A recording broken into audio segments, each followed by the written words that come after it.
Selamat sore, salam sejahtera bagi kita semua. Bertemu kembali dengan kami, podcast dari pengurus wilayah Bengkulu Ikatan Notaris Indonesia.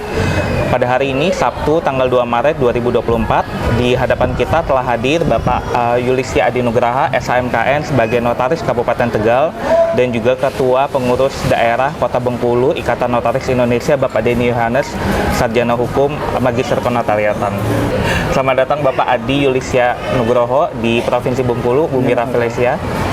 Selamat datang. Ya. Dan berkenaan dengan acara kita, yaitu seminar koperasi dan notaris pembuat akta koperasi, kita akan menanyakan beberapa hal perihal koperasi, khususnya potensi di Provinsi Bengkulu. Pertanyaan pertama, Pak, menurut Bapak apa kelebihan dari badan hukum koperasi dibandingkan dengan badan hukum lainnya? Koperasi ya? Iya. Ya, menurut saya sekarang koperasi itu lebih dengan adanya Undang-Undang Cipta Kerja itu koperasi seharusnya lebih pilihan badan hukum yang terbaik sekarang. Ya memang faktanya di lingkungan notaris kita sendiri juga koperasi jarang dilirik ya. Tapi kita tidak pernah berhenti untuk mengenalkan koperasi, termasuk nggak jelek-jelek amat ngerjain koperasi, Mas. Dan pilihan badan hukum kenapa koperasi sekarang kan belanja pemerintah itu harus melibatkan UMKM. Iya, betul. Jadi artinya koperasi ini akan diajak terus nih. Mau itu untuk contoh catering dalam satu dinas, pasti dia butuh belanja untuk cateringnya, itu melibatkan UMKM. Jadi untuk NPAK sendiri, sebenarnya koperasi ini nanti akan banyak pekerjaan ke teman-teman notaris ya, jadi harus siap Mas tentang itu. Dari kan kita mengenal beberapa jenis koperasi apa ya, seperti koperasi jasa, koperasi simpan pinjam, koperasi pemasaran. Kalau menurut Bapak, Pak, untuk jenis koperasi yang berpotensi, Pak, untuk di daerah khususnya di Provinsi Bengkulu, Pak. Bengkulu ya? Iya. Di sini gini, sebenarnya kan yang didorong saat ini kan koperasinya sektor real. Iya. Kalau mungkin kita paham koperasinya simpan pinjam gitu ya. Sebenarnya koperasi itu lebih ada lebih enak, lebih nendang lagi tuh koperasi sektor real sekarang. Sektor real misalnya sebagai contoh kayak kita di Kabupaten Tegal itu ada koperasinya punya Dinkes. Iya. Dia punya travel. Ya kan, dia juga punya gedung untuk disewakan. Sama juga kalau misalnya di Bengkulu ini tinggal dicari keistimewaan di wisata mungkin di Bengkulunya kan bisa. Kalau di kita Kabupaten Tegal ada di Guci, Mas. Iya. Di Guci itu kayak pemandian tapi ada koperasi yang mengelola wisata alam di situ.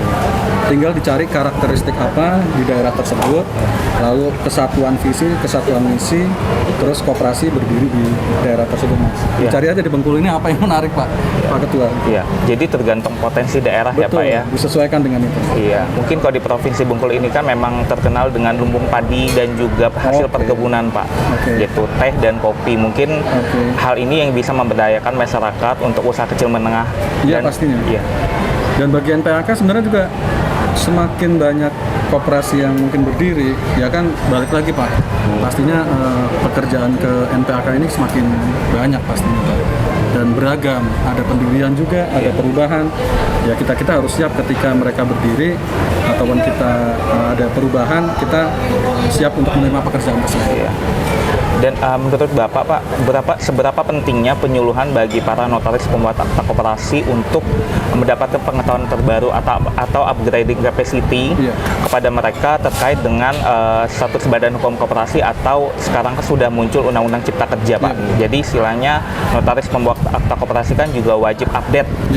Menurut Bapak, seberapa besar pentingnya penyuluhan bagi para notaris pembuat akta koperasi? Saya garis bawah gini, Mas. Memang untuk penyuluhan itu maksudnya mungkin pembinaan buat kita, terus upgrading materi gitu ya. Ya sangat penting sekali Pak Ketua ya. Karena kita itu notaris itu nggak pernah belajar bareng gitu ya Pak ya. Dalam satu materi gitu. Mungkin di KAT NPAK seperti yang Pengil Bengkulu sekarang melaksanakan, ya pasti kita belajarnya cuma hari ini aja nih Pak. Kita belum tentu 1 tahun 2 tahun lagi kita belajar lagi nih Mas. Sedangkan peraturan apalagi tentang koperasi itu kan makin banyak, makin beragam. Belum nanti yang terbaru Permen 8 2023 tentang usaha simpan pinjam modal koperasi 500 juta, 1 miliar, 2 miliar. Itu sudah berlaku, Pak? Sudah berlaku itu, sudah berlaku.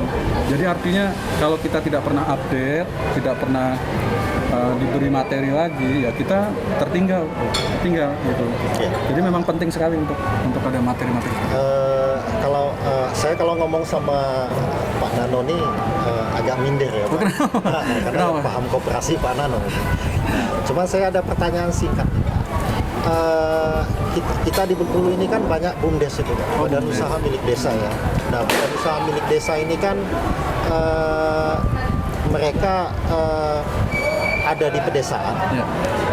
Kemudian banyak masyarakat ya kan, mereka boleh ada yang membentuk koperasi itu. Kalau menurut analisa Pak Nano nih, boleh tidak BUMDes ini membentuk koperasi? Iya, BUMDes itu kan memang gini Pak, dia bisa LKM ya, lembaga keuangan mikro. Jadi maksud saya BUMDes itu untuk membentuk salah satu unit usaha yang boleh dibentuk oleh BUMDes, itu salah satunya koperasi. Koperasi, berarti boleh PT ya? juga bisa. Iya, PT tapi juga bisa. sebenarnya lebih bagus sih koperasi sih. Iya. Cuma faktanya memang untuk mengumpulkan orang-orang yang satu visi ya kan, itu susah memang. Jadi rancangan awal undang-undang koperasi itu kan malah tadinya di UCK itu nggak 9 orang Pak, tiga orang doang Pak. 3 orang. Tadinya 3 orang. Iya. Karena coba misalnya Pak Dini mau bikin koperasi, ngajak 9 orang dulu Pak. Dulu 20 kan. Iya. 20 orang coba. Yang semuanya satu sepemahaman sama Pak Dini itu kan susah Pak. Ya kan? Akhirnya dirubahlah ke 9 orang gitu. Jadi tantangan terbesar itu untuk koperasi adalah bagaimana orang-orang ini satu pemahaman, satu visi, satu misi untuk memajukan usaha mereka sendiri sebetulnya. Ya, karena kita pengurus daerah ya Pak, kemarin itu pernah diminta penyuluhan keterkaitannya dengan pendirian koperasi di badan usaha milik desa. Cuman kita kan masih mencari ketentuan peraturan perundang-undangannya ini Pak, karena BUMDes ini kan kewajibannya kan pendiriannya PT di undang-undang desa itu. Nah, kalau kata Pak Nano tadi secara analisa ya kan, terkait BUMDes bisa ya Pak, dapat ya mendirikan koperasi, berarti ke depan bisa ya Pak notaris-notaris ini melakukan penyuluhan tentang koperasi ke desa-desa, karena kan dinas koperasi juga pengembangan koperasinya di Bengkulu ini lebih kepada pengembangan koperasi di daerah pedesaan. Di desa-desa. Enggak di perkotaan saja. Di perkotaan. Iya, perkotaan ini kan Pak kebanyakan kan koperasi simpan pinjam nih kalau di Bengkulu. Nah, kalau di pedesaan kan bisa hasil bumi koperasinya kan. Ya, itu yang sektor yang tadi saya bilang. Iya, berarti kalau aturannya aturan apa yang tadi kata Pak Nano yang akan diterapkan ke depan ini Pak? Yang udah Permen 8 2023 yang tentang simpan pinjam, tapi itu Pak. Ya, simpan pinjam ya. Berarti kan bukan berarti masyarakat di desa tidak bisa simpan pinjam. Iya. Ya pada kesimpulannya untuk BUMDes itu memang bisa membuat unit yang saya juga setuju itu Pak. Itu ada PT dan koperasi, cuma jarang dilirik aja. Enggak dilirik Pak. Malah nggak dilirik. Malah akhirnya pada bikin PT yang baru mau dibuka pintunya untuk pengembangan koperasi di tingkat BUMDes Pak. Di tingkat desa maksudnya. Ya, di tingkat desa ya, di tingkat desa gitu Pak. Ya mungkin ada. Kita juga mengenal namanya koperasi LKM, cuma ini juga kurang populer. LKM lembaga keswadayaan Lembaga keuangan mikro. Lembaga keuangan mikro. Jadi dia tingkatnya bisa desa, kecamatan, dan kabupaten. Dan itu di desa bisa menggunakan koperasi LKM. Cuma ini undernya OJK. Jadi bukan di bawah Kementerian Koperasi, tapi OJK Pak. Tapi memang ini saya nggak tahu kenapa nggak diminatin gitu. Mungkin lebih ribetnya ke OJK-nya kali ya. Iya. Kalau udah sampai OJK tuh orang-orang tuh udah pada aduh susah nih nanti OJK. Khawatir, Kalau kan aja dibuat ribet Pak. Makanya apalagi koperasi Pak. Untuk di Provinsi Jawa Tengah sendiri sudah pernah menerapkan nggak Pak untuk yang BUMDes? Saya rasa sih ada ya, tapi kalau saya sendiri belum pernah. Tapi kalau koperasi LKM saya sudah pernah membuatkan di Kabupaten Tegal sendiri pernah kami buatkan koperasi LKM. Jadi koperasi LKM itu bisa melayani non anggota. Yang penting dia satu wilayah tersebut. Misalnya dia di kecamatan apa gitu ya, dia bisa melayani masyarakat satu kecamatan. Itu sih kalau di desa berarti dia bisa melayani di satu desa. Kalau dari sudut pandang notaris Pak, ini kan ada kekhawatiran dari kalangan notaris nih Pak, bahwa koperasi ini punya potensi untuk dilakukan TPPU, tindak pidana pencucian Ya, uang, itu, Pak. Satu, Pak. Iya. Kira-kira Pak, bagaimana solusi bagi para notaris untuk menghindari adanya TPPU? Karena kita kan agak sulit Pak Iya, untuk melacak asal uang dari para pendiri seperti itu. TPPU itu kan diatur di PPATK terutama kan. Kita ini kan ketibanan aturan Iya, sebenarnya. betul. Dan itu kan nggak cuma koperasi sih. Iya. Hampir semua badan hukum kita salah satu profesi yang diatur untuk melaporkan. Betul. Sebenarnya kewajiban kita kan hanya melaporkan aja, ya kan? Sepanjang kita melaporkan, kita aman seperti apa. Tapi kita harus memenuhi administrasi apa? 2ML, Iya, misal. betul. Terus kita harus apa? Harus menginput pemilik manfaat. Iya, PMPJ. Ya PMPJ itu kan memang kewajiban yang diatur di peraturan PPATK. Iya. Bagaimana cara kita menghindar kita TPPU ya kita ikut lapor aja udah. Iya. Meskipun saya selalu bilang jangan sampai notaris menentukan pemilik manfaat sendiri. Oke, betul. Serahkan ke orangnya, ke pendirinya misal. Iya. Pak, Bu, ini pemilik manfaatnya siapa? Jangan kita yang menentukan gitu. Jadi tidak pernah notaris itu menentukan siapa pemilik manfaatnya. Itu ada di menu HU-nya nggak, Pak? Ada. Pengisian itu ya? Ada ya? Tadi saya sudah praktekkan bagaimana cara mengisi pemilik manfaat. Dan di situ tadi juga ada yang bertanya, Pak itu isinya siapa gitu kalau Iya. koperasi? Itu gitu kan. isinya siapa? Iya. Kalau dia Ya kalau koperasi itu kan susah ya, Ya, untuk susah pemilik kan? manfaat. Saya sendiri Iya. kurang setuju juga. Karena kalau koperasi itu ya pemilik manfaatnya seluruh anggota. Betul. Nah, karena kita ketibanan Peraturan. ya kita kembalikan aja sih ke kliennya. Iya. Pak, ini tolong diisi dong form pemilik manfaatnya. Silakan Bapak isi siapa aja deh. satu aja cukup itu? Cukup, Pak Nana? cukup. Oh, satu Nggak perlu aja cukup. seluruhnya ya? Enggak usah. Kalau mau seluruhnya bisa, tapi Bapak pegel nanti Iya, ngintipnya. ngisi PMPJ-nya itu di BO-nya. BO-nya bisa. satu cukup. Nah, gitu. Cuma kembali lagi saya bilang, Bapak silakan menentukan siapa pemilik manfaatnya, kita tinggal input. Nah, poinnya ini aja Mas, biar kita itu tidak kita terhindar dari Iya. PPPU, kita ya ikut aturan apa yang sudah diatur PPATK. Baik, Pak. Jadi memang bolanya kita kembalikan lagi kepada PUK Itu ya. jangan sampai kita yang menentukan deh. Gitu, Pak. Betul. Dan kita hanya menuangkan pernyataan kehendak dari Yes. para pihak semata. Ya. Kita nggak ngerti ternyata orang di belakang itu ternyata bukan dia Iya. gimana. Ternyata ada orang lagi yang punya modal, Pak. Biasanya seperti itu, Pak. Banyak kan kayak gitu, Pak. Ya mungkin saya tanya lagi Pak Nanang, itu kan kalau di dalam peraturan perundang-undangan tentang UMK, koperasi kan digabung itu dengan UMK, Iya. masuk salah satu Iya, UMK. PP Nah, kan berarti pemilihan klasifikasi baku lapangan usahanya harus disesuaikan dengan UMK kan, kalau dia masuk undang-undang itu. Oke. Nah ini ada koperasi yang besar kan, multi pihak. Iya. Katanya ada koperasi multi pihak, Iya. banyak pihak di sana, bisa badan hukum lain. Iya. Nah itu gimana? Sedangkan pemerintah itu mengatur koperasi masuk dalam peraturan perundang-undangan UMK. Iya. Maksudnya pilihan UMK dan non UMK itu kan pemilihan ketika di KBLI-nya, Pak. Oh, berarti ada koperasi yang non UMK.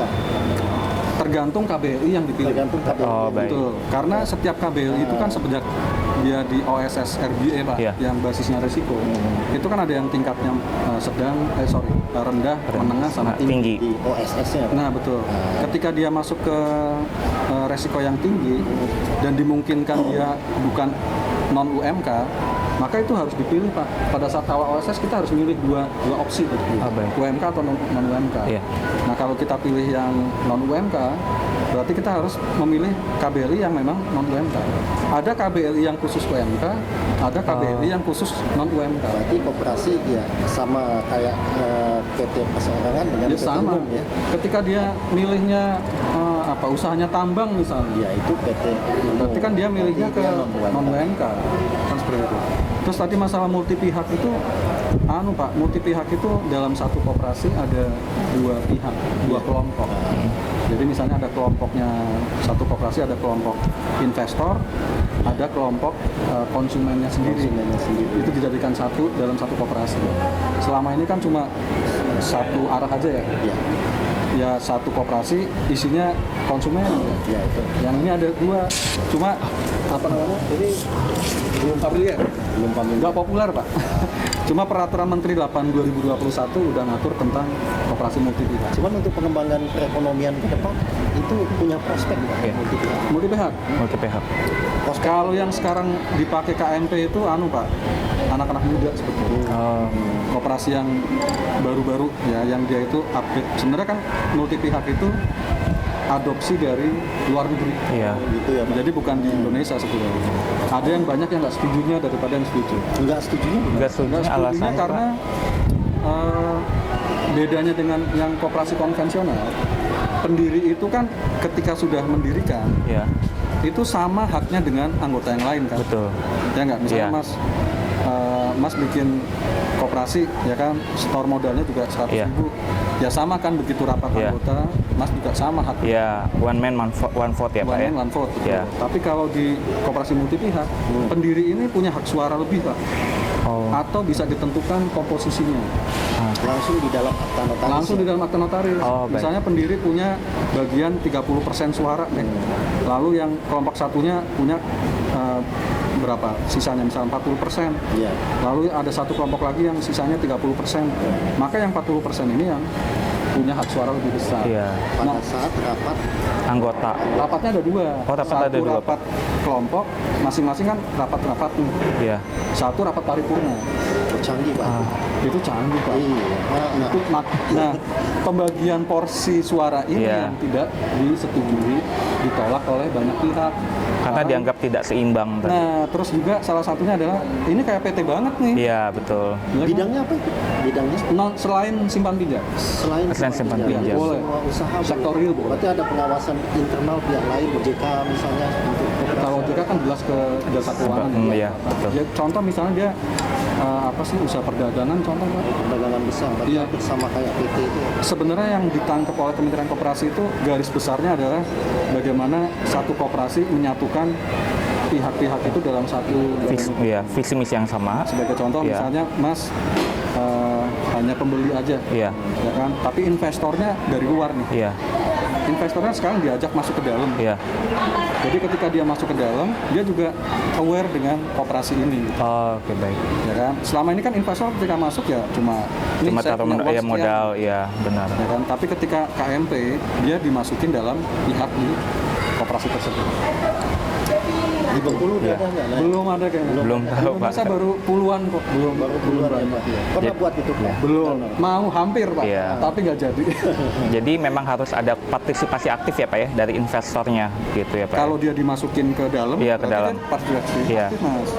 Dan itu yang dimau sama kementerian, bahwa kalau ada investor masuk, selama ini tidak pernah punya porsi. Betul. Karena kan rapat anggota semuanya kan. Itu untuk KMP. Tadi ada pertanyaan menarik, Pak. Biar yang melihat kita ini paham juga, Pak Nano. Itu ada yang menanyakan moderatornya tadi itu. Saudara Bianja itu nanya pertanggungjawaban kita sebagai notaris ini apa, ya kan? Apakah MPD, apakah dinas Iya. koperasinya? Kalau kita ada kesalahan melakukan perbuatan hukum terkait koperasi itu dipanggil siapa? Kata dia tadi, Iya. ya kan? Nah itu gimana Pak penjelasannya? Pak? Ya kalau notaris kan jelas ya Pak, Iya. kita di bawah naungan UJN lah ya, Undang-Undang Iya. Jabatan Notaris. Kita jelas di situ ada majelis pengawas lah. Oke, jadi kalau akta kita ada kekeliruan atau Iya. apa, kan kita ada pemeriksaan MPD. Iya. Itu udah garisnya. Kalau akta ya Pak. Iya. Tapi kalau pengesahan AHU Iya. itu ranahnya KL-nya Pak, kementeriannya Pak. Kementerian Iya. Koperasinya. Iya, makanya ketika itu salah upload, salah ketik, salah apa yang dilakukan di AHU, ya itu kewenangan mereka, kementerian. Kementerian ya Pak. Tapi kalau akta notaris, mereka nggak bisa masuk ke kita Pak. Bahkan memberikan sanksi karena akta notaris kita misal keliru ya Pak ya. Iya. Ya mereka nggak bisa masuk ke situ. Memang saat ini sedang digodok peraturan Menteri pengganti Kepmen 98/2004 tentang NPAK. Di situ juga ada sanksi-sanksi Pak. Cuma waktu saya jadi tim perumus di situ juga, saya selalu sampaikan kalau untuk notaris tidak bisa sampai ke aktanya. Gitu ya. Ngelarang-larang akta kita misalnya nggak bisa. Kalau dulu kan dicoret-coret. Nah kita, betul, karena akta notaris kita ya akta otentik. Otentik ya. Ya kan? Cuma ketika masuk pengesahannya, nah itu Pak, itu kewenangannya mereka, Pak. Kewenangan Kementerian Koperasi. walaupun aksesnya di sistem di HU online. Ya sejak undang-undang yang pemerintahan itu kan yang 2018 kalau nggak salah, Iya. kan dialihkan Beralih. ke Kemenkumham semua. Kemenkumham, betul. Ada Kementerian Koperasi, ada Kementerian Hukum. Iya. Ya, walaupun nggak ada bidangnya Pak di Kementerian Hukum dan HAM. Baru. Baru. Kalau PT kan ada tuh, ada bidang khusus ya Pak yang Iya. mengatur itu ya. Kalau koperasi ini di mana Pak? Di bidang usaha, Direktorat Bidang Usaha. Direktorat bidang usaha. Baru itu Pak, Baru, ya. Subdit Bidang Usaha. Pak. Dia nggak ke ininya ya Pak, ke Dijen HU-nya ya. Ya sama, dalam satu naungan, Sama, cuma satu ada subdit naungan. baru, dan itu yang menaungi badan usaha. Nggak tahu koperasi dimasukin di situ, CV juga mungkin masuk di situ. Iya. Pak, kalau ada kesalahan input data Pak atau di akta kita, salah satu tipsnya Pak, bisa nggak kita mengirimkan surat ke pemberitahuan ke AHU permohonan sejenis permohonan, atau kita hanya bisa membuat akta perubahan anggaran dasar lagi ke para pihak? Kalau ada kesalahan input, Iya. kalau ada kesalahan input, ya tadi saya sudah sampaikan ada dua hal yang bisa dilakukan. Iya. Satu, surat ke AHU, Iya. ya kan, tapi butuh rekomendasi dari Kementerian Koperasi, Mas. Oh, oke, baik. Jadi sebelum AHU itu mau melaksanakan pembetulan, Iya, pembetulan, dia betul. butuh rekom dari dari Deputi Bidang Perkoperasian. Oh, itu di pusat apa di dinas? Pak? Pusat. Oh, di pusat. Ya, AHU nggak mau kalau cuma rekomendasinya dari dinas. Atau dari kita pribadi? Nggak bisa. Nggak bisa. Dia tetap minta rekomendasi dari Kementerian Koperasi. Oke, baik. Menghapus Betul. Pembetulan. Nah, itu Oh, Iya. repot oke. ya Pak. Baik. Ya repot Pak, repot gitu. Terus setelah terbit surat dari Kementerian Koperasi, baru nanti dari Kementerian Hukum mau memproses penghapusan. Oke, baik. Beda dengan sistem PT. Iya. Beda, Yayasan. Betul. beda. Di sana ada menu perbaikan elektronik. Iya. Iya. Ini enggak ya Pak. Nggak ada. Koperasi nggak ada menu Nggak ada. perbaikan. Makanya dia butuh surat rekom itu. Di mereka sendiri juga kekurangan orang sebetulnya Iya. yang paham koperasi. Nah, ini menarik sebenarnya Pak kalau koperasi ini kan Pak. Kita tiap saat harus ikut pelatihan-pelatihan. Terus ya Pak, artinya dari 22.000 notaris di Indonesia ini baru di bawah 10.000 ya Pak yang ikut NPAK. Iya. Kenapa nggak dimasukkan kurikulum magister kenotariatan aja Pak? Iya. Saya kira itu tergantung. Jadi Pak Nana jadi dosennya. Aduh, saya tetap ini Pak, kantor nomor 1 Pak. Iya. Mending kantor notaris Ya, PPAT. maksud saya kenapa nggak dimasukin aja kayak PT? Kan ada mata kuliah tertentunya Iya. ini Iya. Pak, di magister kenotariatan. Ada kok beberapa universitas yang Ada dia ya, Pak? memasukkan mata kuliah itu. Saya kira itu tergantung bagaimana si universitasnya ya Karena memandang. cukup penting Pak Iya. koperasi ini. Ya itu yang dari tahun 2015 kita itu mensosialisasikan Iya. koperasi di teman-teman NPAK Pak. Iya. Karena ya itu yang ngerjain akta koperasi nggak banyak. Ya karena tadi semakin Pak Nano menjelaskan bukan semakin kita tidak paham Pak, semakin kurang pengetahuan Iya. kita Pak. Benar, Karena kita Pak. nggak pernah dididik Iya, untuk iya. belajar koperasi ya Pak. Iya.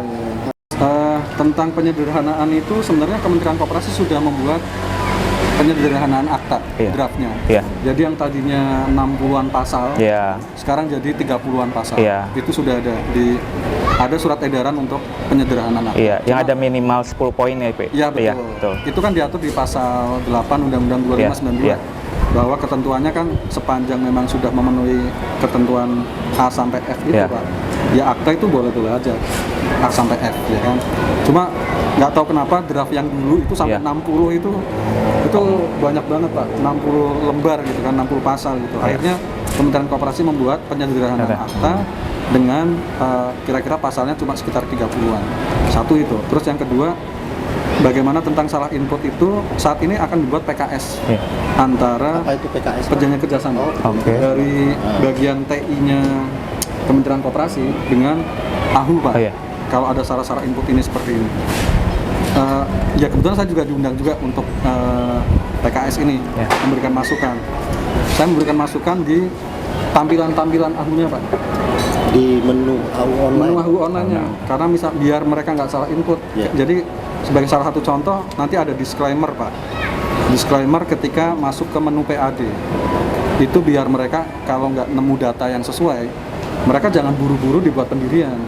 Oke. Di menu perubahan itu kan ada input data tuh. Nah, ketika mereka nggak nemu datanya, mereka langsung bikin pendirian gitu, padahal itu keliru. Sama menu perbaikan ya Pak, mungkin Pak Nano akan usulkan ya. Itu terkait anggaran Pak. Saya itu apa sih Pak Den? Iya. Saya main PHK biasa. Iya.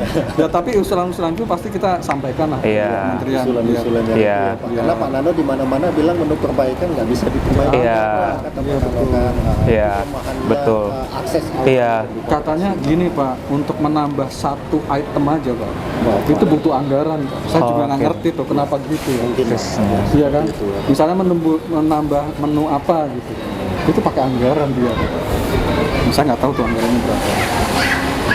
Tapi masukan yang bagus sih Pak. Iya. Untuk mempermudah akses, jadi UMKM-nya juga lebih bisa berkembang, Pak. Ya, saya setuju itu. Iya. Karena penekanan pemerintah sekarang kan di mana-mana Pak. UMKM betul. Pak, koperasi juga sekarang ini kan Iya betul. dimasukin juga Pak. UMKM. Nah, makanya NPK harus siap nih. Ya. Kalau perkumpulan Pak, satu lagi. Iya, oke. Terakhir ya, kalau perkumpulan itu boleh buat koperasi nggak Pak? Ayo, tadi saya udah sampaikan di guru, Iya.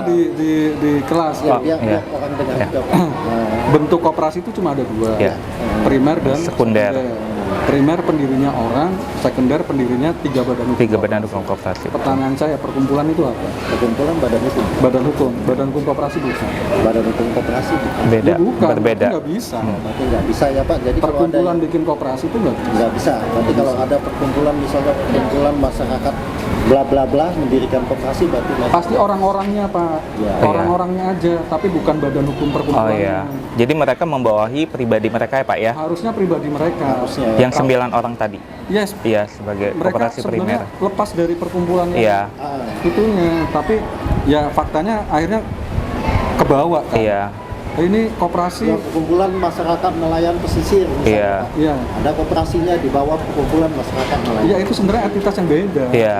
Perkumpulan nelayan sendiri, Perkumpulannya dibuatin notaris lain, koperasinya dibuatin juga notaris. Iya. Itu nggak bisa Iya. kan Pak. nggak bisa. Kalau secara badan hukumnya nggak bisa. Iya. Tapi akhirnya kan larinya ke orang per orang. Iya, orang per orang kan dengan dua brand yang berbeda ya, Pak ya? Beda dan kewenangan yang beda-beda. Iya. Kalau sejauh pengalaman Bapak, Pak, permasalahan yang umumnya terjadi, Pak, di bidang koperasi itu kira-kira apa, Pak? Misalnya sengketa konflik interest antara anggotanya sendiri, atau misalnya tidak ada kesepakatan atau kurangnya komitmen dari para pihak begitu, Pak.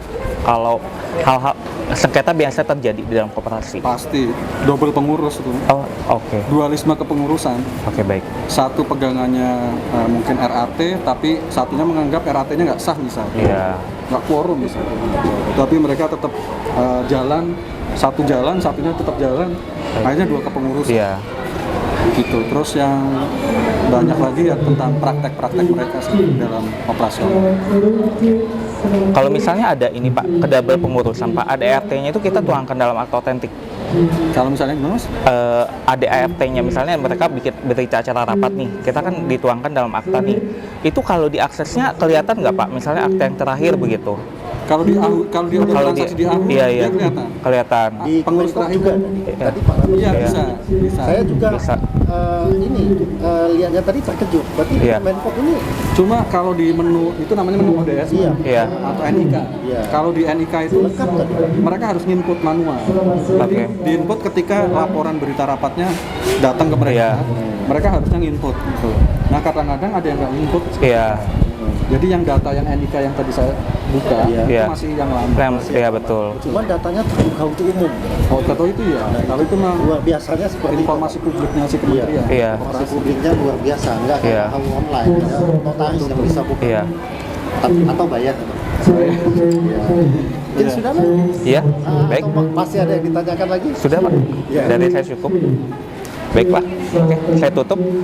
Demikianlah podcast kita pada hari ini dari pengurus wilayah Bengkulu Ikatan Notaris Indonesia. Sampai jumpa di pertemuan berikutnya. Terima kasih. Makasih banyak Pak Nano. Sama-sama. Terima kasih, Pak. Maaf, Pak, saya gugup.